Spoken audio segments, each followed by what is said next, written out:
Hello मेरे class 8 के प्यारे प्यारे दोस्तों, क्या हाल चाल भाई साहब। तो आज मैथमेटिक्स का पहला क्लास कर रहे हैं, पहला चैप्टर परिमेय संख्या, जिसको इंग्लिश में रेशनल नंबर बोलते हैं। ठीक है भाई साहब, तो इसको समझने से पहले, परिमेय संख्या को समझने से पहले अभी बेसिक में कौन कौन सी संख्या है उसको जानते हैं। ठीक है, उसका हम इंट्रोडक्शन कर रहे हैं, अभी ये इंट्रोडक्शन पार्ट है।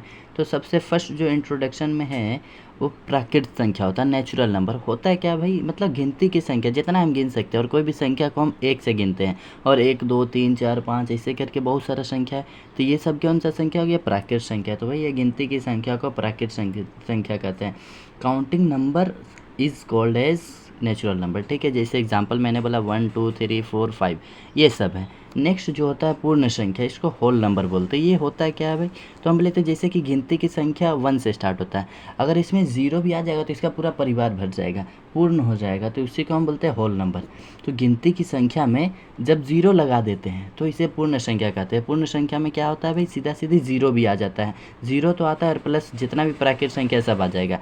तो 0 1 2 3 ये सब क्या हो गया? ये सब पूर्ण संख्या हो गया भाई। ठीक है, नेक्स्ट जो एक और संख्या आता है जिसको हम लोग बोलते हैं पूर्णांक। पूर्णांक होता है क्या? इसको इंग्लिश में इंटीजर बोलते हैं। होता है क्या ये?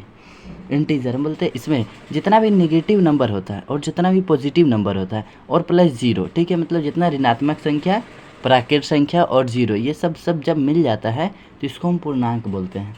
ऋणात्मक और पूर्ण संख्या के मेल को पूर्णांक कहते हैं। Family of negative and whole number is known as integer. जैसे कि एग्जांपल बोले थे -2, ये नेगेटिव नंबर है, -1 0 1 2। ठीक है, ये हो गया।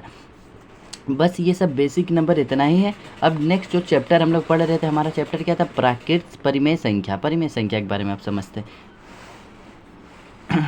अब परिमेय संख्या होता है क्या? तो परिमेय संख्या का डेफिनेशन कुछ इस प्रकार से है कि वे सभी संख्या जिसको हम लोग P/Q के रूप में लिख देंगे। ठीक है, जहाँ पर Q जो होता है ये फर्स्ट कंडीशन रहता है कि ये 0 नहीं होना चाहिए, और दूसरा कंडीशन रहता है क्या कि P और Q दोनों क्या रहेगा? पूर्णांक रहेगा, तभी हम बोलेंगे परिमेय संख्या है। तो इसको डेफिनेशन क्या बोलेंगे?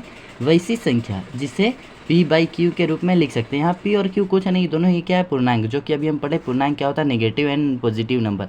तो यहाँ कुछ नहीं है, के रूप में लिखा जा सकता है जहाँ P और Q क्या है? पूर्णांक हो, और Q 0 नहीं हो। फर्स्ट कंडीशन यहाँ कहा जाता है कि P और Q पूर्णांक होना चाहिए, और दूसरा कंडीशन बोलता है कि Q 0 नहीं होना चाहिए, तभी हम इसको परिमेय संख्या बोलेंगे। ठीक है, परिमेय संख्या कहते हैं। तो वही इसको इंग्लिश में those number which are written in the form of P/Q where P and Q both are integer and Q is not equal to 0। जब 0 नहीं रहेगा तब then it is known as rational number. जैसे कि हम बोले थे 0.1 हो गया, 5.12 हो गया, फिर बोले थे P/Q के रूप में, जैसे 10/12 हो जाएगा, इस प्रकार से।